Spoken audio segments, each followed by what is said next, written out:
할렐루야. 우리 인사들 하시죠. 새해 복 많이 받으세요. 네, 오늘 이 시간 이 자리에 오신 여러분들을 주님의 이름으로 환영하고 축복합니다. 자, 이 코로나 때문에 이제 큰 교회들이 예배를 한 번 이렇게 본다고 그러는데요.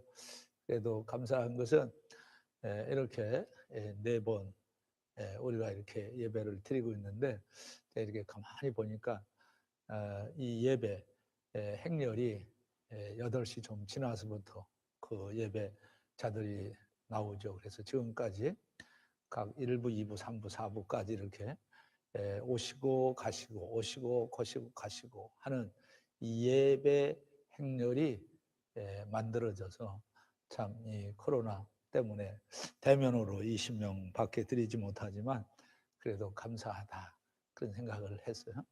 제가 이 4부까지 예배를 준비하면서 좀 특색 있게 예배를 좀 생각을 했는데, 1부 예배는 말씀 중심, 말씀에 초점을 맞추고, 그리고 2부 예배는 은혜 중심의 예배, 그리고 3부 예배는 헌신 중심의 예배. 우리는 지금 몇 부 예배에 지금 앉아 있는 건가요?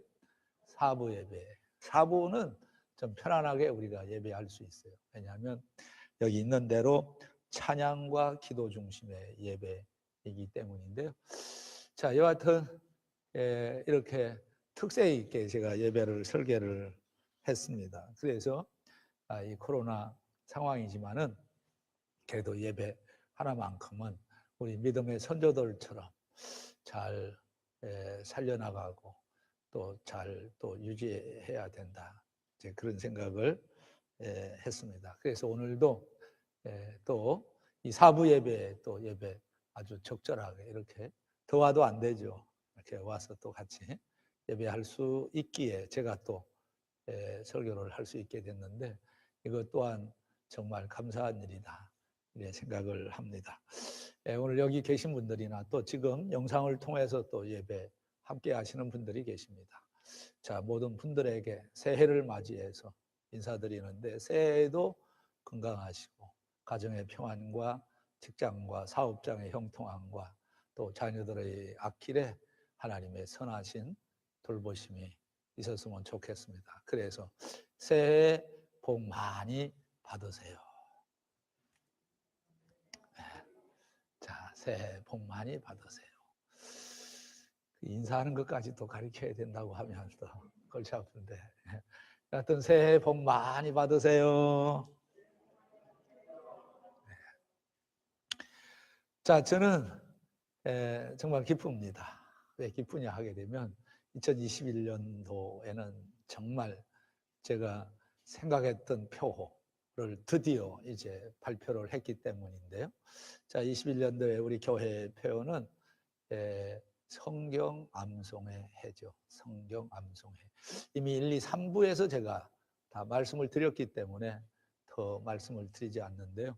그래서 여기 4부에 오신 분들은 1, 2, 3부 설교를 한번 들어보시면 이 성경 암송이 왜 필요한가 하는 생각도 할 수 있고, 또 성경 암송도 해보고 싶은 그런 마음도 생기리라고 생각을 합니다.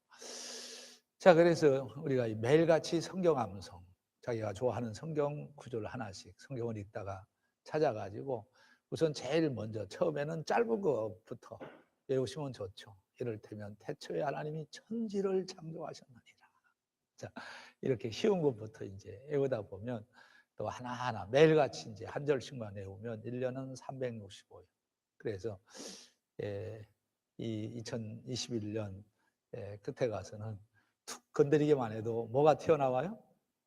전에는 욕이 튀어나왔는데 이제는 성경이 튀어나오는 거죠. 그래서 소위 아주 유식한 사람들을 가리켜서 우리가 working dictionary, 걸어다니는 사전이라 그러는데, 우리는 걸어다니는 성경이 될 수가 있어요. 걸어다니는 성경. 그래서 모든 것을 성경으로 해석을 할 수가 있는 거예요. 모든 문제들을 성경으로 해석할 수 있으면 얼마나 좋겠는가, 그런 생각을 했어요. 그래서 오늘은 이제 네 번째 시간인데 성경에 오늘은 아주 매우 특별한 처음 듣는 말일 거예요. 성경의 책망사역이라고 하는 주제로 이제 말씀을 전하도록 하겠습니다. 여러분, 제가 볼 때 성경을 예수 믿는 사람들은 다 사랑하죠. 근데 성경에 나오는 사람들 중에서 성경을 진짜 사랑했던 그런 한 사람 꼽으라 그러면 저는 다윗을 꼽고 싶어요. 정말 다윗은 성경을 사랑했던 사람이다. 그리고 알아두세요. 다윗이 성경을 사랑할 수밖에 없었던 그 이유가 뭐냐 하게 되면 성경을 체험한 사람, 성경을 경험한 이 경력이 있기 때문이다 하는데요. 그래서 다윗은 이 성경, 하나님의 말씀, 성경에 대한 특별한 감정을 가지고 있었던 거예요. 그 중에 이 다윗은 뭐라고 얘기를 하느냐 하게 되면 다윗은 이렇게 얘기를 합니다. 주의 말씀이 나를 살렸습니다. 주의 말씀이 나를 살렸습니다. 한번 따라해 보시죠. 시작. 주의 말씀이 나를 살렸습니다. 주의 말씀이 나를 살렸다. 이 말씀은 나의 고난 중의 위로라. 주의 말씀이 나를 살렸기 때문이니이다. 그러니까 다윗은 성경에 대한 특별한 생각, 특별한 관심을 가지고 있었다는 거예요. 그 가운데 주의 말씀이, 성경이 나를 살렸다 그랬죠. 여러분, 그 강남에 가면 그 유명한 교회, 우리 교단에서는 아주 심볼과 같은 교회, 그 충현교회가 있는데요. 제가 그 충현교회, 우리가 총회 서울에서 할 때마다 항상 충현교회에서 총회를 하는데 그 정도로 이제 강남 한복판에 교회가 세워졌는데 그 교회를 세우신 분이 이제 김창인 목사님, 김창인 목사님. 정말 옛날 분들은 정말 아주 훌륭한 분들이세요. 그러니까 김창인 목사님 피난 내려와가지고 이제 교회를 세웠는데 지난번에 제가 그 교회에서 이제 목사님, 장로님들 한 3,000명 정도 모인 데서 제가 설교할 기회가 있어서 설교를 했던 적이 있는데 큰 영광으로 이렇게 생각을 합니다. 근데 그때 가서 제가 물어봤어요.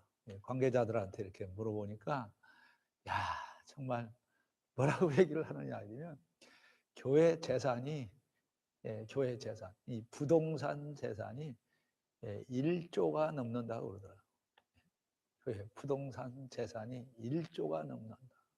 이제 그 얘기를 하는데, 그러니까 저는 다 그런 교회가 될 필요는 없지만은, 그러나 상징적으로 때로는 그런 교회들이 시, 도, 군마다 그런 교회들이 있어서 이 건물을 보면서도 나름대로 이 자연 계시를 받아서 하나님을 만날 수 있는 그런 역할을 하는 그런 교회들이 있으면 좋겠다. 그 생각을 하는데 제가 이야기를 하려고 하는 거예요. 뭐 교회 재산이 뭐 1조가 넘는다 이게 중요한 게 아니고 그 교회를 세운 김창인 목사님 다 여러분 뭐 우리 민성희 장로님이나 이제 연세가 되신 분들은 다 잘 아시지만은 옛날에는 그 폐병 때문에 다 많이 죽었잖아요. 이분도 이 폐병 때문에 죽을 고비를 많이 넘겨졌다 그러잖아요. 그런데 그 폐병에서 살아날 수 있었던 그 이유가 뭐냐면 성경을 읽다가 근데 이 김창인 목사님은 특히 성경을 굉장히 그 사랑했던 분이더라고요. 근데 성경 중에서도 매일같이 반복해서 읽던 말씀이 시가서, 시가서, 욥기, 시편, 뭐 잠언, 또 전도서, 아가서 이런 이 시가서. 이 시가서는 지혜를 주잖아요. 지혜. 그래서 매일같이 읽었던 성경이 바로 이제 시가서를 이렇게 읽었는데 어느 날은 시편을 읽다가 특히 시편 18편 1절에 왔는데 그 말씀이 사로잡으셨다는 거예요. 말씀에 붙잡힌 거예요. 그게 뭐냐면 나의 힘이 되신 여호와여 내가 주를 사랑하나요. 한번 해보시죠. 시작. 나의 힘이 되신 여호와여 내가 주를 사랑하나. 여러분 지금 이 성경을 그 목사님이 읽으실 때는 여전히 폐병 때문에 사경을 헤매고 있을 때, 그 사경을 헤매고 있을 때 이 성경을 읽을 차례가 됐는데 이 성경을 딱 읽는 순간에 성경이 그냥 완전히 이 목사님을 포로해버린 거예요. 사로잡아버린 거예요. 그래서 여기서 더 앞으로 나가지를 못해요. 그래서 계속해서 나의 힘이 되신 여호와여 내가 주를 사랑하나이다. 시작. 나의 힘이 되신 여호와여 내가 주를 사랑하나이다. 자, 오늘 성경은 우리가 오늘 외울 성경은 4부에 오신 분들은 다 외우신 거예요. 이제. 할렐루야. 절대로 1, 2, 3부 이 사람들 못 들어야 되는데 그래서 어려운 성경을 외우라고 고생하게 만들어야 되는데 근데 이 목사님이 이 말씀을 그냥 지나쳐야 되는데 그래서 2절로 넘어가고 그래야 되는데 넘길 수가 없는 거예요. 그래서 계속해서 이 말씀을 붙들고 나의 힘이 되신 여호와여 내가 주를 사랑하나이다. 이걸 반복해서 계속해서 날이면 날마다 이걸 암송을 하다가 기적이 일어난 줄로 믿습니다. 폐병에서 살아난 거예요. 그래서 교회를 세운 거예요. 교회를 세우고 그래서 이 항상 그 교회 앞에 강단에는 이 성구가 걸려 있었죠. 그게 뭐냐면 시편 18편 1절 나의 힘이 되신 여호와여 내가 주를 사랑하나이다. 자, 그러니까 이 김창인 목사님도 다윗처럼 이런 표현을 할 수 있는 거죠. 주의 말씀이 나를 살려냈습니다. 자, 다시 이 시편 119편 50절 이 말씀은 나의 고난 중에 위로라. 자, 주의 말씀이 다 같이 시작. 나를 살렸기 때문이다.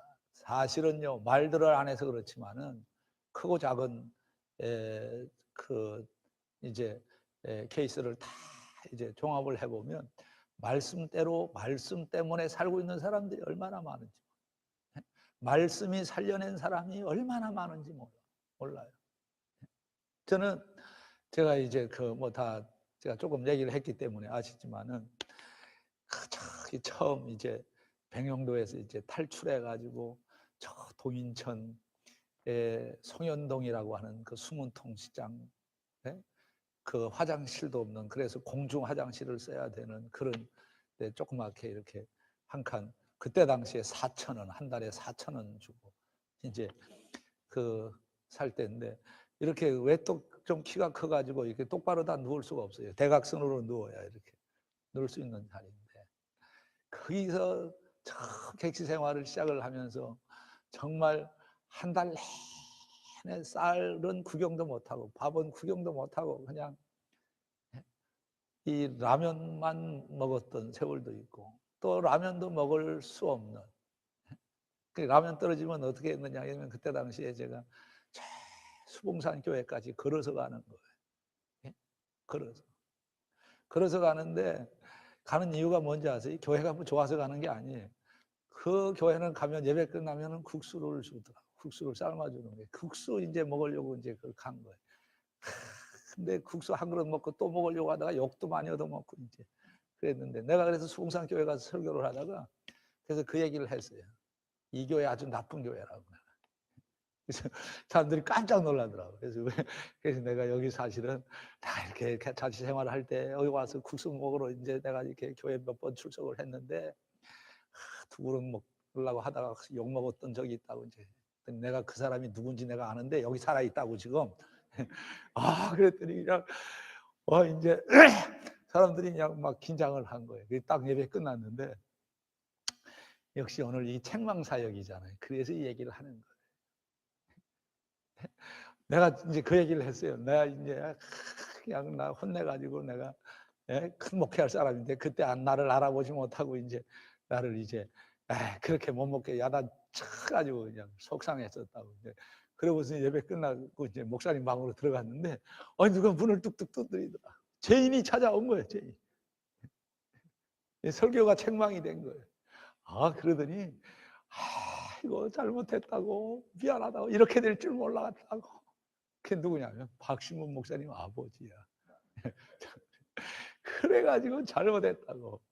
그랬는데 아니 뭐라 그러냐 하면 그분이 그 모든 감정이 다 회복됐는데 치유가 됐는데 언제 치유가 됐느냐 하면 어느 장례식장에서 내가 이제 교회 처음 개척하고 이제 얼마 안 있을 때 김범서 목사님 그 밑에 동생이 돌아가셔가지고 갔는데 그 장로님이 오셔서 날 붙잡고 그러더라고요. 목사님 교회 개척했다는 이야기 듣고 그날부터 지금까지 저는 매일 목사님 교회 새벽에 기도합니다.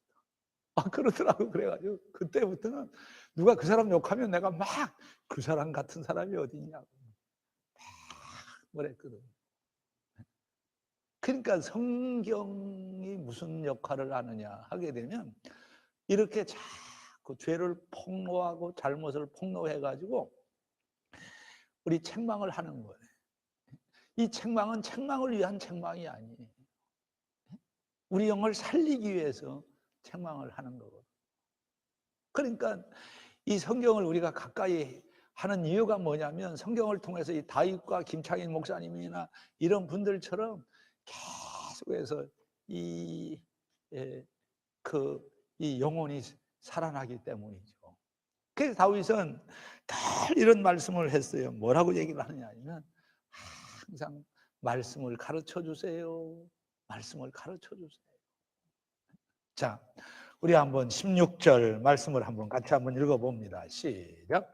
모든 성경은 하나님의 감동으로 되은 것으로 교훈과 그 다음에 책망. 아까는 교훈, 이번에는 책망. 조금 이따 설명을 하고요. 이 책망해달라는 이 말이 다른 말로 표현을 하게 되면 가르쳐달라는 거예요. 가르쳐주세요. 그래서 다윗은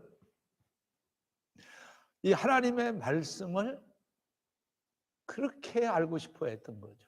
자, 몇 군데 성경을 제가 준비해 봤는데 같이 한번 보시면 좋을 거예요.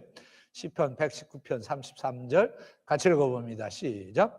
여호와여 주의 율례의 도를 내게 가르치소서. 내가 끝까지 가리키리다. 여러분, 가르치는 방법 또 여러 가지가 있어요. 여러 가지 가르치는 방법. 그 중에 하나가 책망도 가르치는 거예요. 가르쳐 주세요.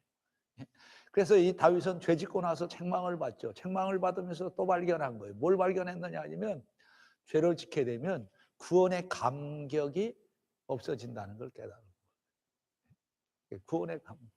그래서 계속해서 하나님 앞에 또 기도하는 거예요. 하나님, 잘못했습니다. 잘못했습니다. 구원의 감격을 다시 회복시켜 주세요.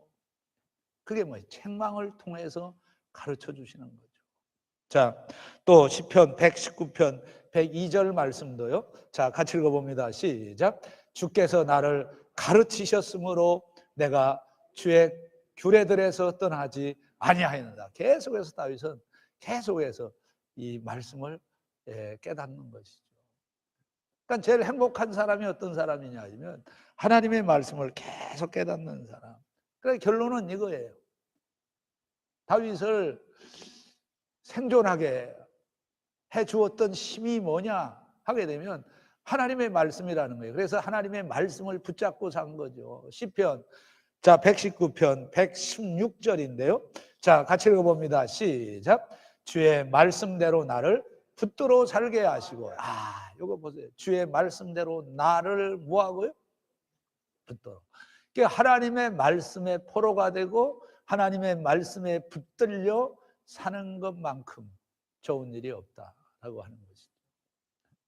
자, 그러면 하나님이 우리를 가르쳐 주시는데, 자, 때로는 고상하게 지식적으로 이렇게 우리를 가르쳐 주시는 경우도 있지만 어떤 경우에는 고난을 통해서 가르쳐 주는 경우가 있어요. 그래서 하나님 사랑, 하나님의 지혜, 하나님의 능력, 또 하나님의 성품, 이런 것들을 알게 되는 거죠.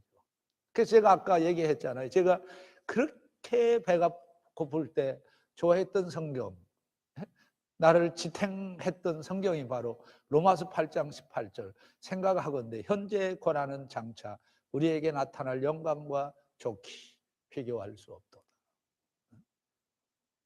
이 사실은 사도 바울은 굉장히 고상한 아주 특별한 의미에서 그 이 얘기를 한 거죠. 생각하건대 현재 고난은 장차 우리에게 나타날 영광과 비교할 수 없다. 그러니까 어려울 때마다 항상 힘을 얻었던 말씀이 바로 이거잖아요. 그러니까 어떤 분들은 다 자기가 좋아하는 성경들 있잖아요. 난 있어야 된다고 생각을 해요. 왜냐하면 그 있다는 것은 어려울 때 그 성경 때문에 힘을 다시 되찾을 수 있다는 이야기잖아요. 힘이 되는, 성경을 읽으면 힘이 되는 그래서 이번에는 사실은 어떻게 그렇게까지 생각은 안 했는데 21년도에 이 달력은 우리 김환경 권사님도 참 아주 똑똑하게 그 성경 그 구절 가지고 오늘 기도를 마무리하시던데, 그러니까 전에 같은 경우에는 풍경 사진을 배경에 넣었어요. 근데 금년에 이 사진은 풍경 사진이 아니고 말씀 풍경 달력이거든요. 말씀. 그래서 매 이제 그 달력 장을 넘기게 되면 그달 이제 그달에 하나님이 주시는 말씀이다, 이렇게 생각을 하는 거예요. 그래서 이 컨셉이 달력을 만들었는데도 이게 말씀으로 갔어요. 그리고 표도 이게 말씀. 그래서 이 2021년도에는 우리가 한번 말씀에 한번 집중해 봤으면 좋겠다. 말씀에 집중을 하면 말씀이 나를 사로잡고 말씀이 나를 살려낼 수 있다. 할렐루야. 그래서 이게 아주 다 맞아떨어지는 거예요. 다 맞아. 그래서 베드로전서 4장 11절을 가서 보면 베드로가 이런 이야기를 하잖아요. 자, 누가 봉사를 하려고 하게 되면 하나님이 공급하시는 힘으로 이제 봉사를 해야 되고, 그 다음에 나오는 말이 뭐냐면 누가 무슨 말을 하려고 하게 되면 하나님 말씀 같은 말을 해야 된다. 그러니까 하나님 말씀 같은, 말도 안 되는 소리들을 하지 말고 말이 되는 소리. 무슨 말이냐 하면, 자, 여기 보면 누가 말하려면 하나님의 말씀을 하는 것 같이 하고. 그러니까 이런 경우도 있어요. 설교를 듣고 나서 성경 얘기는 하나도 없어. 그리고 나니까 하는 이야기가 뭐라고 하냐면 설교도 아니야. 아니, 목사님이 설교라고 설교를 했는데 성경이 없으니까 그건 당연하다고 생각해요. 그건 설교도 아니에요. 맞아요. 그건 설교도 아니죠. 그러니까 지금 우리가 보통 사적으로 누구하고 말을 할 때도 항상 오늘 여기에 지금 나왔잖아요. 하나님의 말씀을 하는 것 같이 하라. 그랬잖아요.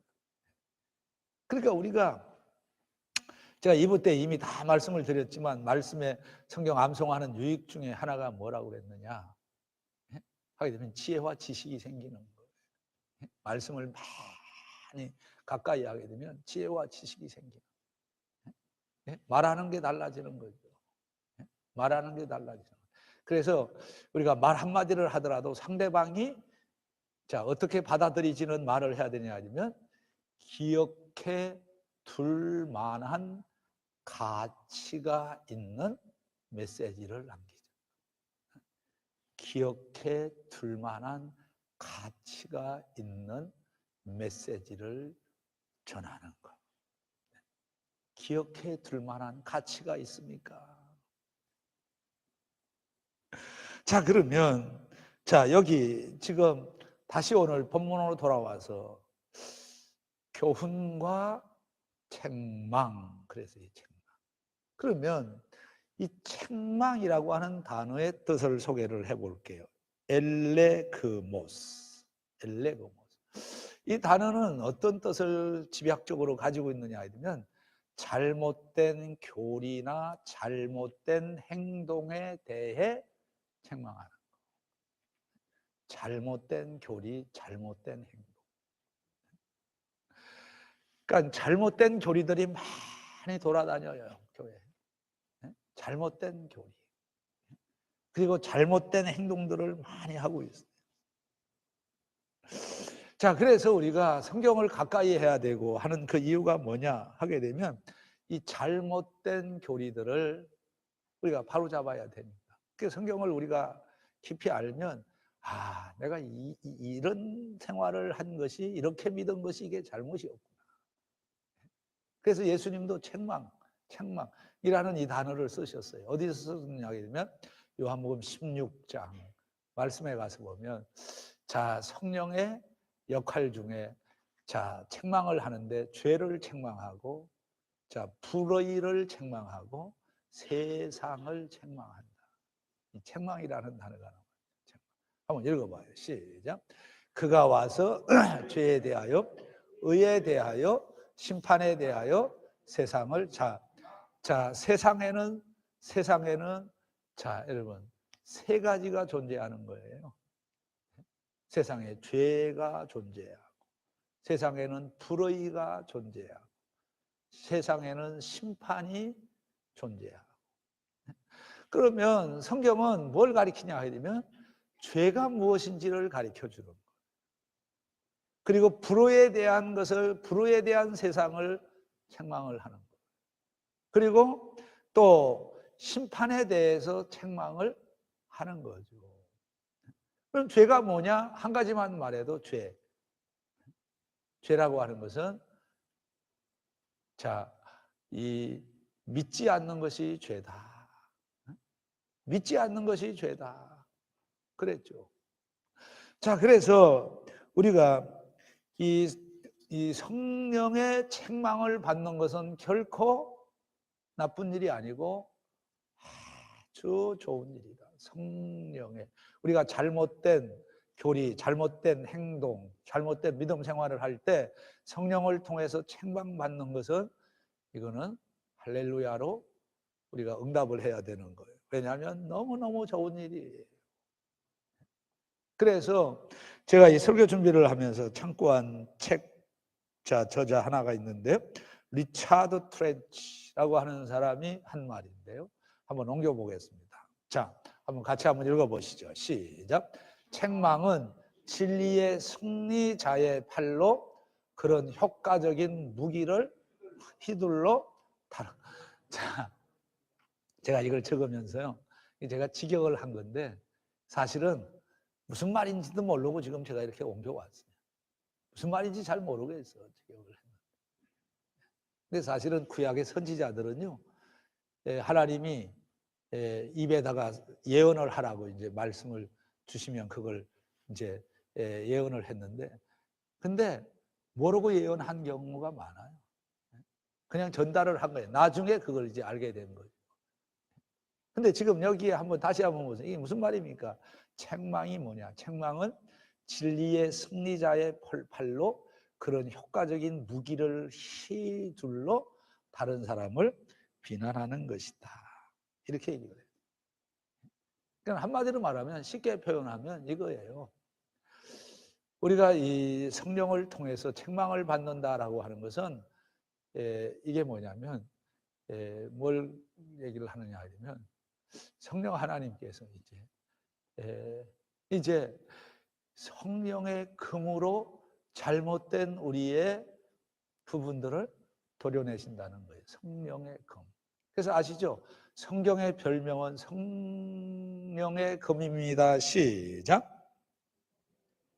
성경의 별명은 뭐라고요? 성령의 금이라 그랬어요. 어디에 나오는 이야기일까요? 에베소서 6장 17절이죠. 구원의 투구와 성령의 금, 곧 하나님의 말. 성령의 금으로 다 도려내는 거예요. 죄를 도려내고, 불의를 도려내고, 심판을 도려내고. 이 도려내는 거죠. 도려내는 거. 그래서 자, 시브리서 저자는 시브리서 4장 12절에서 하나님의 말씀의 위력을 이렇게 표현을 했어요. 하나님의 말씀은 살아있고 활력이 있어 좌우에 날선 어떤 검, 아까는 성령의 검이라고 했는데 이번에는 좌우에 날선 검, 그것보다도 더 예리하다 그랬죠. 왜요? 도려내는 거죠. 책망은 도려내는 거예요. 도려내는. 그러니까 암으로 말하면 그 암덩어리들을 도려내는 거죠. 도려내. 그런데 어디까지 도려낼 수 있느냐 하게 되면 여기 보면 영과 혼과 영과 및 관절과 골수를 찔러 쪼개기까지. 자, 네 단어가 나왔어요. 하나는 혼, 하나는 영, 하나는 관절, 하나는 골수. 공통점이 있어요. 어떤 공통점일까요? 눈에 안 보인다는 거예요. 눈에 안 보인다는 거예요. 혼을 봅니까? 영을 봅니까? 관절이 봅니까? 골수가 보입니까? 다 볼 수가 없어요. 그런데 하나님의 말씀은 좌우에 날성검이 되어가지고, 자, 여러분, 우리 눈으로 시각적으로 보이지 않는 부분에 깊숙이 자리 잡고 있는 죄까지도 전부 다 뭘 해버리느냐? 도려낼 수 있다. 이것이 바로 책망이다라고 하는 것이죠. 그래서 이렇게 생각을 하시면 돼요. 은혜 받는다라고 하는 것은, 설교 들을 때 은혜 받는다라고 하는 것은 성령께서 나를 책망해 주신다. 성령이 책망을 하는 거예요. 자, 이 사도행전 2장 36절 말씀을 한번 봅니다. 자, 같이 읽어봅니다. 시작. 그런즉 이스라엘 온 집은 확실히 알지니 너희가 십자가에서 못 박은 이 예수를 하나님이 주와 그리스도가 되게 하셨느니라 하니. 자, 여러분, 베드로의 설교가 바로 이거예요. 당신들이 자 메시아를 십자가에 못 박았다, 이렇게 얘기해요. 누구를 개인을 두고 한 얘기가 아니에요. 또 속 좁은 사람들이 있어요. 속 좁은 사람. 그러니까 설교를 듣고 나서는 이렇게 찔림이 있었을 때, 이게 하나님의 은혜다, 성령의 역사다, 이렇게 생각을 해야 그게 이제 건강한 믿음 생활을 하는데, 이렇게 또 생각을 할 수도 있다는 거예요. 뭐냐면, 목사님이 나를 이렇게 나를 쳤다, 설교를 가지고 나를 쳤다.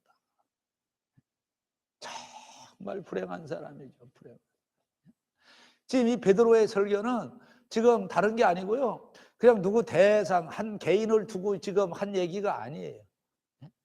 그런데 보세요, 이렇게 보편적인 설교를 했는데, 설교는 어떻게 역사하냐 하게 되면 그 보편적인 메시지가 나 개인으로 다가오는 거예요. 그래서 자 보세요, 그 다음 절 이어가면, 자 같이 읽어봅니다. 시작. 그들이 이 말을 듣고 마음에 찔려. 생각을 해보세요. 자, 설교를 들을 때 마음에 찔림이 있는 것이 좋겠어요? 마음에 찔림이 없는 것이 좋겠어요? 마음에 찔림이. 다시 얘기할게요. 설교의 세계는 절대로 모르겠어요. 다른 목사님들은 어떻게 설교를 하는지 모르겠지만은, 적어도 저는 절대로 그런 짓을 안 합니다. 뭐냐 하면, 한 개인을 두고 설교해 본 적이 없어요. 한 개인을 두고 설교를 한 적이 없어요. 그런데 또 한 개인을 두고 설교를 했다 치더라도 그거 얼마나 좋은 일인지 알 수가 없어요. 그러니까 설교를 왜 한 개인을 두고 설교를 하는 거예요? 온 교회를 두고 설교를 하는데, 중요한 건 은혜 받는 사람이 따로 있는 거예요. 뭐냐면 대상은 보편적으로 설교를 했는데 그 말씀이 나에게 와서 와닿는 거죠. 나에게 와서 깨닫게 만들어주는 거예요. 할렐루야. 이것이 은혜다라는 거죠. 왜냐하면 그 시간에 성령 하나님이 그 많고 많은 사람들 중에서, 자 여러분, 하나님께서 우주 만물을 이제 관리하시는 하나님께서 어떻게 지금 무슨 일을 하고 계시냐 하면, 내 마음이 설교를 듣는데 자꾸 찔림이 온다라고 하는 것은 내 인생 개인의 문제에 관심을 성령 하나님이 갖고 계신다라는 거거든요. 할렐루야. 여러분, 이게 얼마나 이 귀한 일인지 알 수 없어요. 왜 그러냐면, 성령 하나님이, 여러분 생각을 해보세요. 큰 교회도 많고 얼마나 많은 사람들이 있어요. 그런데 그 가운데 여러분, 나 같은 사람을 하나님께서 눈여겨보시고 이 말씀을 듣고 이제 살아나라고 이 말씀을 나에게 주시고 계신다고 하는 것. 다시 말하면 성령 하나님이 내 인생 문제에 깊이 관여하셔가지고 내 인생 문제를 지금 바로잡아주고 계신다라고 하는 생각을 해보세요. 얼마나 좋은 일입니까? 얼마나 좋은 일이에요. 아니 그렇게 할 일 없는 사람들이 어디 있어요? 내 인생 문제를 말씀을 통해서 진단을 해주시고 또 처방을 해주시고 대안을 제시해 주시고, 그게 바로 뭐냐? 은혜 받는 것이다. 이것이 바로 성경의 기능이라는 거예요. 성경이 우리를 책망하는 기능을 가지고 있기 때문에 그 기능이 나에게 접목이 되고 있다라고 하는 것이거든요. 그래서 저는 오늘 더 길게 얘기를 할 수가 없어요. 이제 난 세례요한 같은 설교자가 나와야 된다고 생각을 합니다.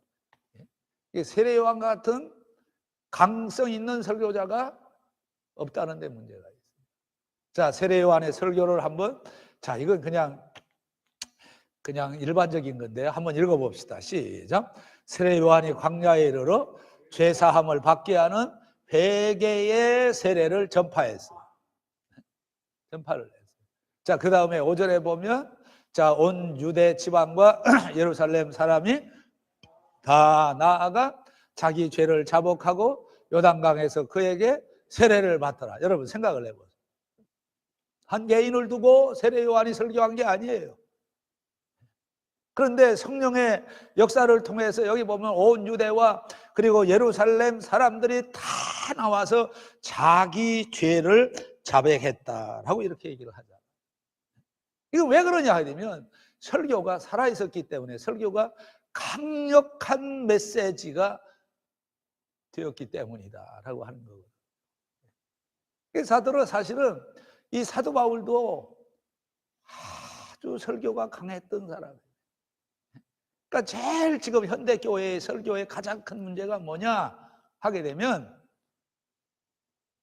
말씀을 타협해서 물타기를 해서 전한다는 거예요. 그게 제일 큰 문제예요. 영어로 말하면 컴프로마이즈.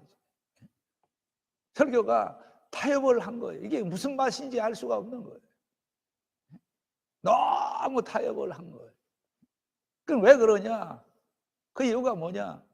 이 세례 요한과 같은, 이 사도 바울과 같은 그런 설교를 못하는 거예요. 못하는 거예요. 자, 사도행전 20장 자 26절 말씀을 한번 읽어보세요. 자, 같이 읽어봅니다. 시작.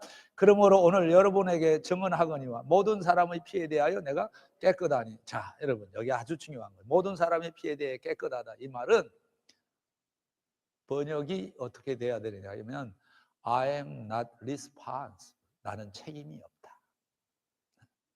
나는 책임이 없다. 이 책임이 없다라고 하는 것은 뭐냐? 메시지를 전하는데 절대로 타협해서 무서워서 이 해야 될 설교를 못한 적이 없다. 그게 바로 모든 사람의 피에 대해 깨끗하다. I am not responsible. 보통 얘기가. 그래서 제가 이 사도 바울은 어느 정도 이제 좀 이해가 가는데, 사도 바울은 목회를 어떻게 했느냐 하면 인격은 부드럽게, 메시지는 강하게. 자, 인격은 부드럽고 메시지는 강하게. 시작. 예, 사도 바울은 인격은 한두 것도 없이 부드러웠던 분이에요. 그러나 어디에서는 절대로 용서가 안 되고 타협이 안 됐느냐? 메시지에 있어서만큼은 강했다는 거예요. 이게 제대로 된 교회예요. 그래서 한번 보세요. 자, 디모데후서 4장 자 1절 말씀을 한번 같이 읽어봅니다. 시작. 하나님 악과 살아있는 자와 죽은 자를 심판하실 그리스도 예수 앞에서 그가 나타나실 것과 그의 나라를 두고, 그 다음에 다 같이 시작. 음이 영화하노니. 이게 뭐예요? 메시지는 강하게, 메시지는 강해야 되는 거예요. 그런 반면에 자, 인격은 부드럽게. 여러분, 그래서 이게 뭐냐 하면, 그러니까 이게 진리와 비진리를 구별해야 돼요. 그래서 진리는 절대로 양보할 수가 없는 거예요. 그러나 비진리는 다 양보할 수 있어야 되는 거예요. 다시 얘기를 하지만, 자, 어떻게 바울이 목회를 하냐면 인격은 부드럽고 진리는 뭐? 강하게. 진리는 강하게. 그럼 왜 그러냐? 그게 하나님이 세우신 종이기 때문에 그렇다. 그런데 자, 이런 목회자가 있으면 뭐냐? 인격은 강하고 진리는 부드럽게. 그건 목사도 아니지. 그래서 디모데전서 4장 6절 말씀을 한번 읽어보세요. 자, 같이 한번 읽어봅니다. 자, 6절. 4장 6절. 내가 이것으로 형제를 뭐하면? 깨우치면. 깨우치는 거예요. 이게 책망사요. 오늘의 주제가 이 책망사요. 깨우친다라고 하는 것이죠. 자, 이제 시간이 거의 다 갔기 때문에 이제 결론을 맺겠습니다. 여러분, 성령의 책망을 받는 것은 마음이 완악해져서 성령의 책망을 받지 못하는 것보다 1000배, 10,000배 더 좋은 일이다. 자, 한번 보세요. 출애굽기 7장 13절 말씀인데요. 자, 같이 읽어봅니다. 시작. 그러나 바로의 마음이 완악하여 그들의 말을 듣지 아니하니 여호와의 말씀과 같았다. 제가 들은 얘기예요. 한번 제가 얘기했던 걸로 기억을 하고 있는데요. 소망교회 곽성희 목사님 목회할 때인데요. 아주 유명한 교수님이, 대학 교수님이 이제 교회를 나오기 시작을 했는데 한 주도 안 빠지더라는 거예요.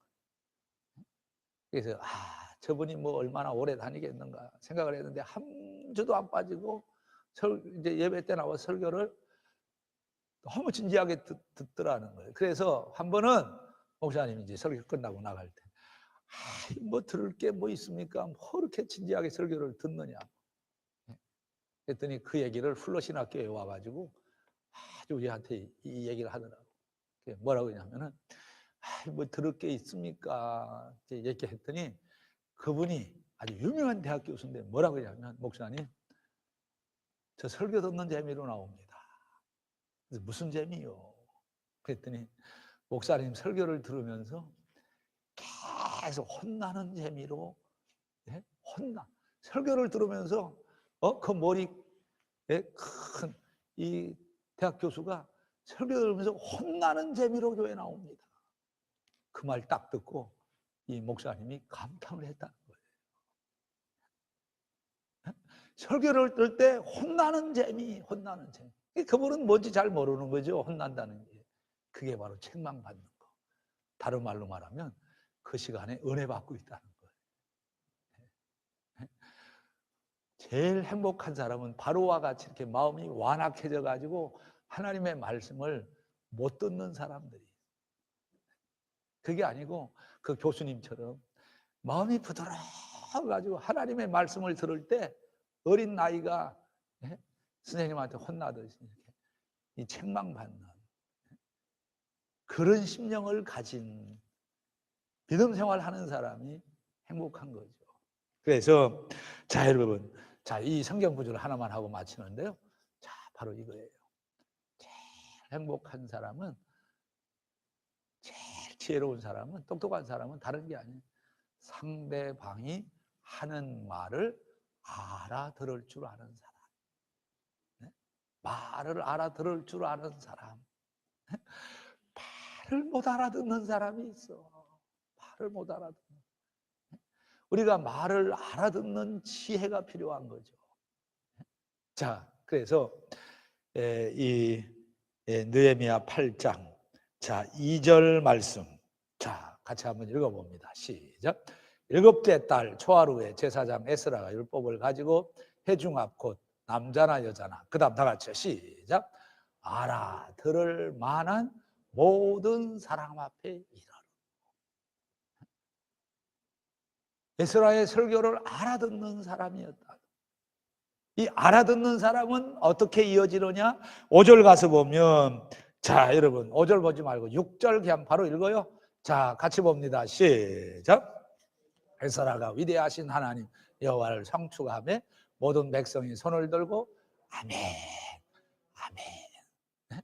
설교를 들을 때 하나님께서 우리 심령을 부드럽게 해주셔서 설교를 들을 때 책망을 받을 때 아멘 한번 아멘 싫어도 아멘. 네. 아멘이 나도 모르는 사이. 아멘은 크게 할 필요는 없어요. 제일 좋은 아멘은 속으로 하는 아멘. 지금처럼 아멘 해보세요 하는 게 이건 공산당 주의자들이 하는 아멘. 하라고 해서 하는 아멘. 그게 아니고 제일 좋은 아멘은 시키지 않더라도 속으로 아멘. 바로 저거야. 아멘. 바로 저거야. 자, 오늘 또 언젠가는 여러분들이 외우시면 좋을 말씀 하나 마무리하고 저는 들어갑니다. 자, 잠언서 6장 23절 말씀인데요. 자, 같이 한번 읽어봅니다. 시작. 대저 명령은 등불이요 법은 빛이요 훈계의 책망은 곧 생명의 길이라. 여러분, 이 말씀 외우기가 힘들면 자, 나의 힘이 되신 여호와여 내가 주를 사랑하나이다. 시작. 나의 힘이 되신 여호와여 내가 주를 사랑하나이다. 내 것도 있다고 그랬죠. 내 것. 뭐라고 그랬어요? 생각하건대 현재의 권한은 장차 우리에게 나타날 영광과 저 깊이 기뻐할 수 있다. 근데 지금까지 외우고 있는 걸 어느 날 써먹으면 그건 반칙. 새로 외워야 돼. 새로 외워야 돼. 자, 2021년 성경 암송하다가 큰 은혜 받는 축복이 있게 되기를 주의 이름으로 축복합니다.